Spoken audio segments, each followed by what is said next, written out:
Prior to reassembly of the clamp, you need to make sure that this plate is straight. There's times that plate will get a curvature in it. It needs to be straightened either in a press or with a hammer on a flat solid surface. Once you've straightened that out, it's a good idea to make sure all the concrete's out in the middle of it. When you're putting it together, you put a bolt in it. You'll notice a seam on the isolator. Put that seam closest to the plate and then screw it together.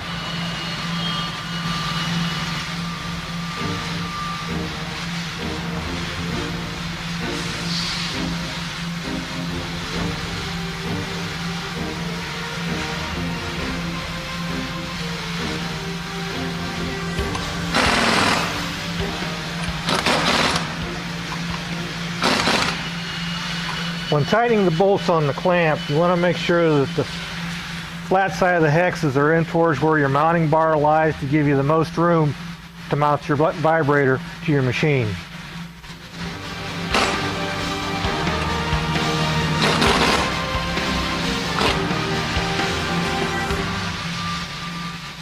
Next, you'll put the clamp on top of the isolator plate. Install the bolts in that.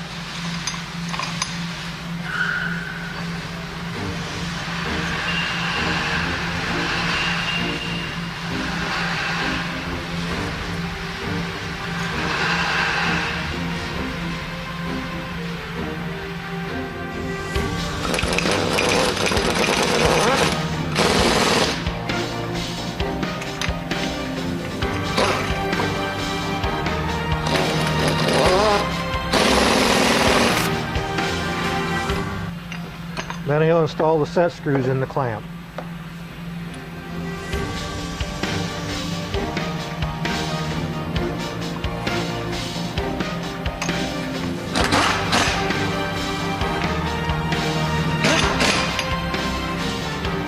There you have your assembled clamp.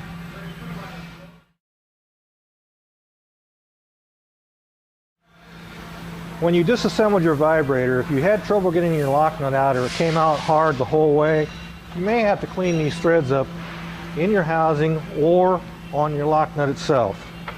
They make taps that will go down in here that you can chase the threads on out to clean the threads up. They also make a die that the lock nut will fit in to clean the threads up on the lock nut. If you look inside your motor housing, you'll see two small balls on each side opposite of each other. The grooves on the motor need to line up with those balls and slide down over top of those balls, which keep the motor from turning inside the motor housing. We're getting ready to install our motor in our motor housing.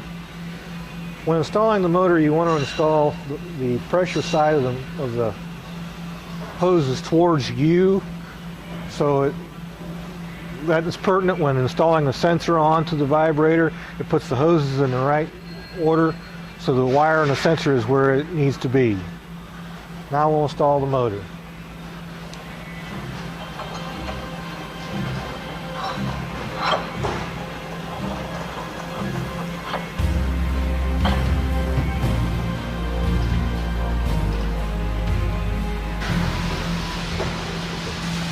You noticed in the previous frame that all you saw in the motor housing was all threads. If you come to that point, there's a tool that you can insert in here and tap the motor on down in till it's solid, and then you'll see that there's a place down there where there's no threads at all, and that's where your motor is fully seated.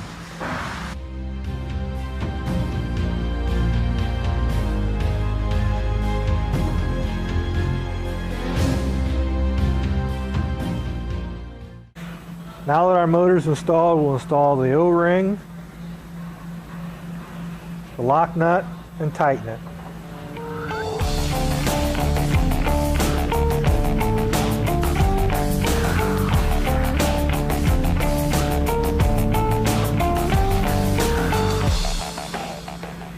Always want to make sure it's threaded before you start your impact.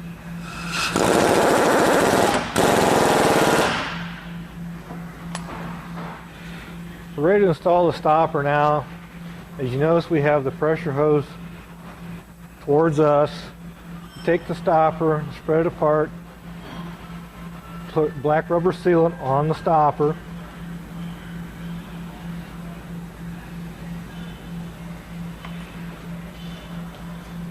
Put it around both hoses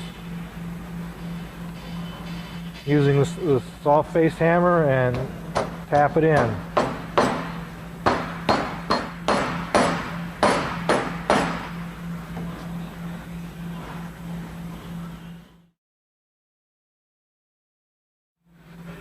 We're getting ready to install our eccentric housing on our motor housing. The sealant to seal the threads is a Permatex former gasket sealant, item number 800031C. The black rubber sealant that we used on the stopper and the end of it is a Permatex product also. It's black rubber sealant, item number 80338. Okay, we're going to install our sealant onto our eccentric housing.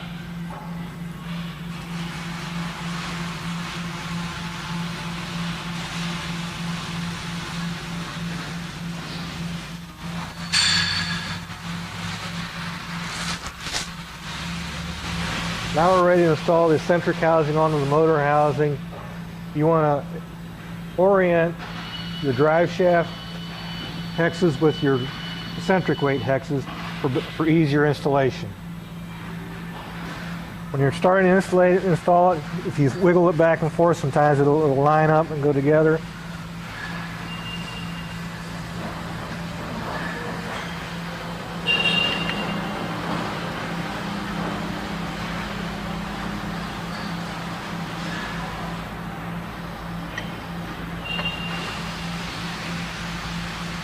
This needs to be very tight. Clean off the excess sealant. It's ready to be hoses and stuff put on it.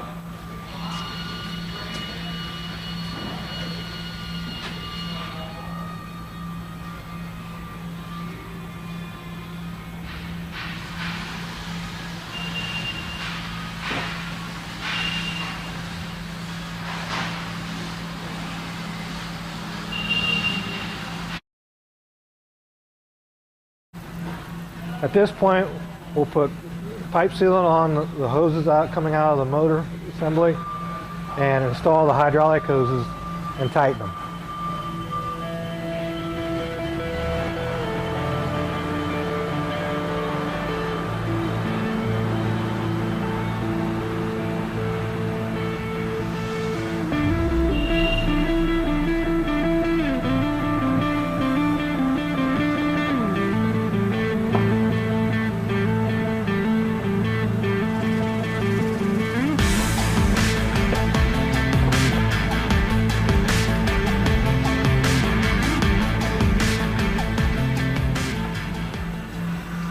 When we installed the hoses, we installed the hose with the female fitting on the pressure line. The male fitting went on the return line. The only way this would differ is if your machine runs a male pressure system, then these hoses would actually be reversed then. Normally, this is what you'll find on most systems. At this time, we're going to test the vibrator. We're going to take and hook the female fitting, or pressure fitting up, and then the return.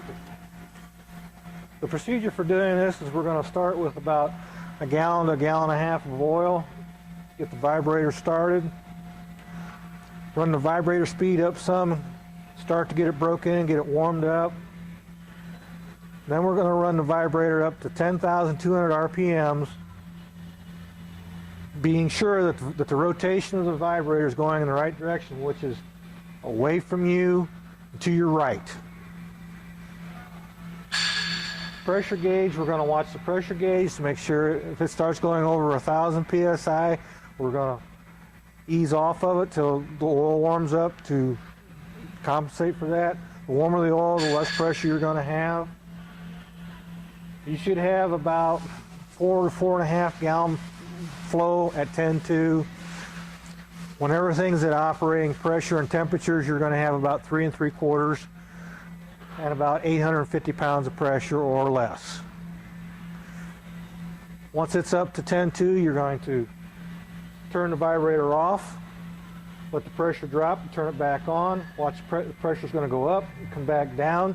You want that pressure to come down the same or less than what it is. You'll do that for 3 times.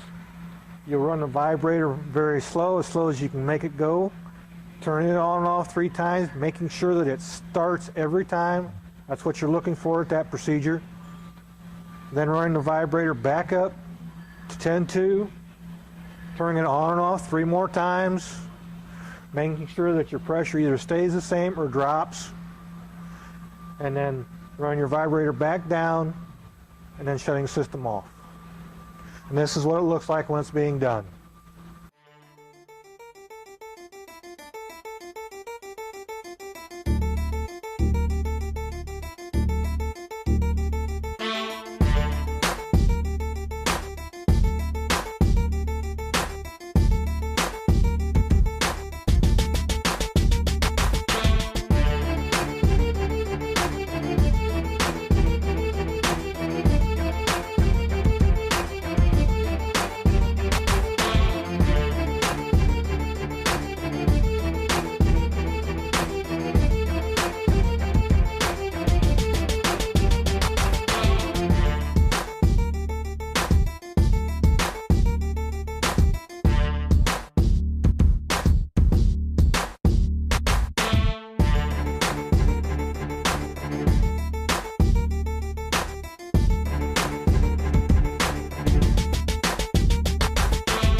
Okay, when applications apply for sensored vibrators, we have an external mounting sensor that we can install on any vibrator. The sensor is actually in here. And our pressure hose goes here and our return hose goes here. So we'll install this and show you the proper installing procedures, and I'll explain that as he's installing it. He's starting with the pressure hose on the sensor and installing it on. And then spreading the plug apart, he starts the return line in and pushes it up on. He pushes the plug all the way up to the nipple on the vibrator, and then tape it fast with 3M Super 88 tape, 1.5" wide tape.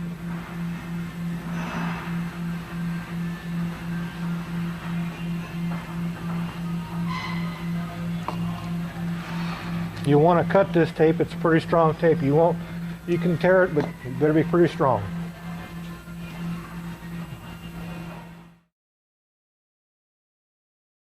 We're getting ready to install our cover hose. We're going to pre-assemble our cover hose. We'll put our 12-inch protector hose over top of it. Put the clamp for the cover hose on. Put the 2 clamps for the cover hose. And the worm style clamp for the plug. When you're working with sensor type and non-sensor type vibrators, a non-sensor type vibrator gets this style plug in with just a hose for the hydraulic hoses. A sensor type vibrator gets one with the hydraulic holes and one for the sensor wire also. So those would be the only two differences in assembling this. And this is how it's assembled when it's done.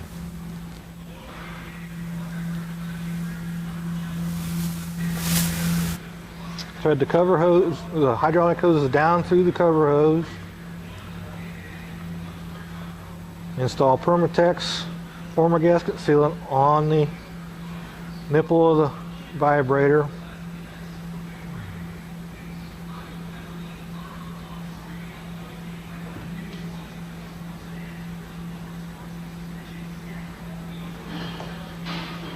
Install your cover hose.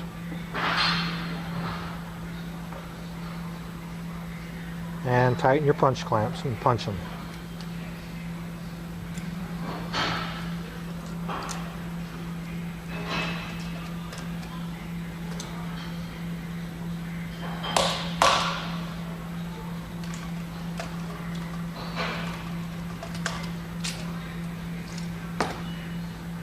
Remove the excess Permatex from the end of the cover hose. Install your second punch clamp.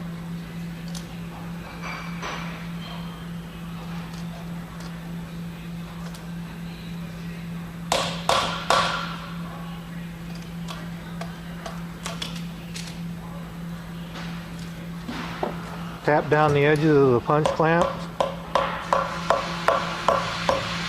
Install your protector hose.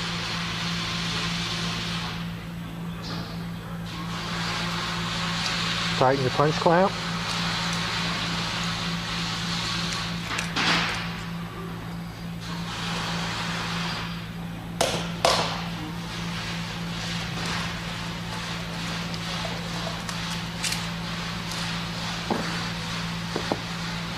Tap down the edges of the clamp.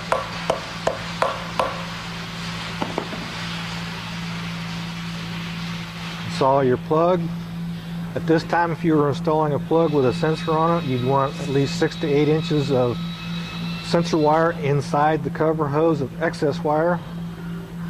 And then installing your plug.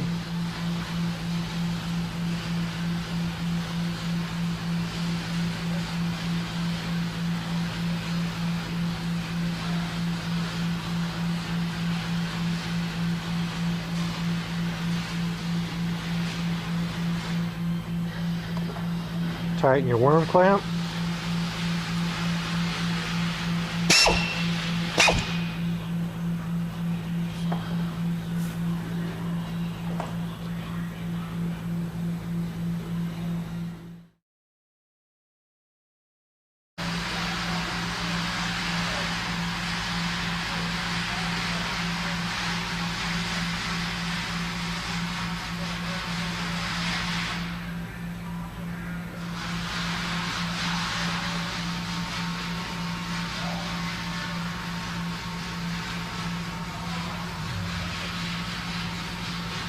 Now we'll install our isolator clamp on the vibrator.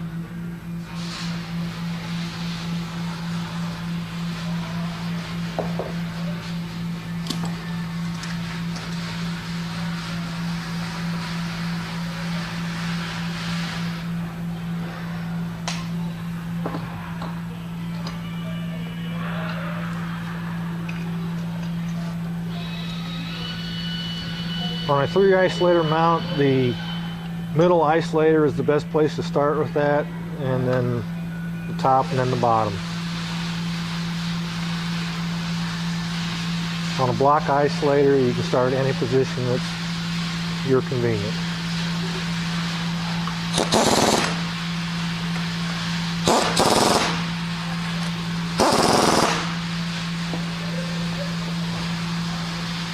And there you have your completed repaired vibrator.